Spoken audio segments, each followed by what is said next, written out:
Okay, so this is what we're gonna do. I'm gonna show you what a 458 sounds like without this can and then with the can. It's completely different. Bear with me.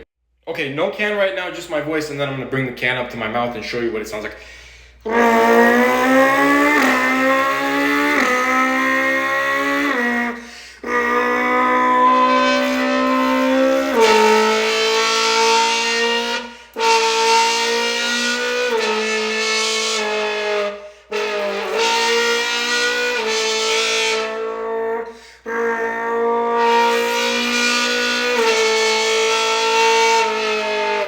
What's your preference? I personally like the can, but you know,